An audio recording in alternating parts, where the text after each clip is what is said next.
মাছের ডিমগুলোকে দিয়ে দিয়েছি। তার মধ্যে এক এক করে সব মশলাগুলো দেব। প্রথমে দিয়েছি আন্দাজ মতো হলুদ, আন্দাজ মতো লবণ, আর 1 চামচের মতো চিনি, আর বেশ অনেকটা পরিমাণে সর্ষের তেল। এই রেসিপিটা কিন্তু সর্ষের তেল দিয়েই ভালো লাগবে, রিফাইন তেল দিয়ে কিন্তু একদমই ভালো লাগবে না। তো তেলের পরিমাণটা কিন্তু অনেকটাই দিতে হবে, না হলে কিন্তু এই রেসিপিটা অনেকটা ড্রাই হয়ে যাবে। তো আমার মিক্সিং করাটা একদম রেডি হয়ে গেছে। এইবার আমি গ্যাসের ওভেনে একটা চাটু বসিয়ে সেটাকে একটু অয়েল ব্রাশ করে নিয়েছি। ওটা একটু গরম হতে থাকুক, আর এখানে কিভাবে প্যাকিংটা হচ্ছে সেটা তোমরা দেখতে থাকো। তো কলা পাতার মধ্যে আমি কোনো অয়েল এখানে লাগাইনি, কারণ যখনই আমি কলা পাতাটাকে ছেঁকে নিয়েছিলাম একটা অয়েল কিন্তু এখান থেকে বেরিয়েছিল।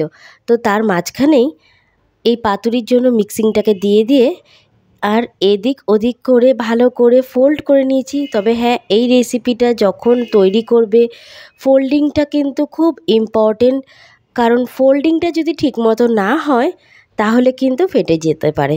তো ঠিকঠাক করে বেঁধে নিয়ে চাটুর ওপরে একটু অয়েল ব্রাশ করে এটাকে বসিয়ে দেওয়া হয়েছে।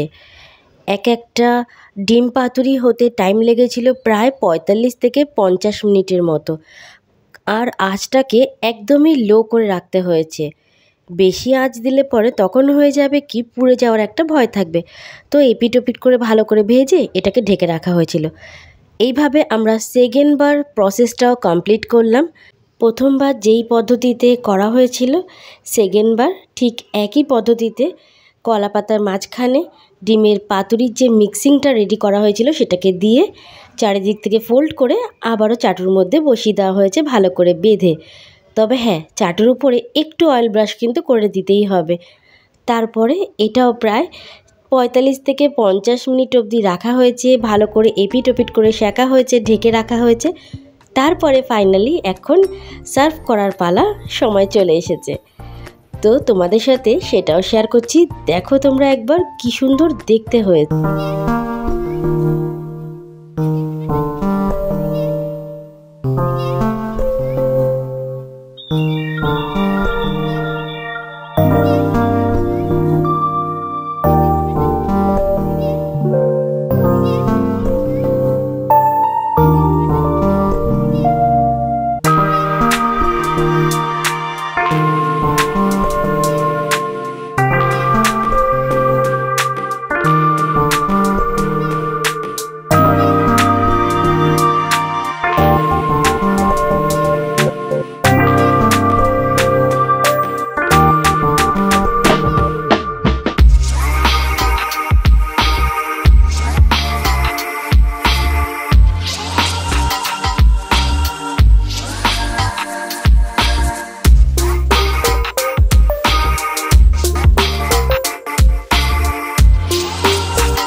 ভালো থেকো। হর হর মহাদেব।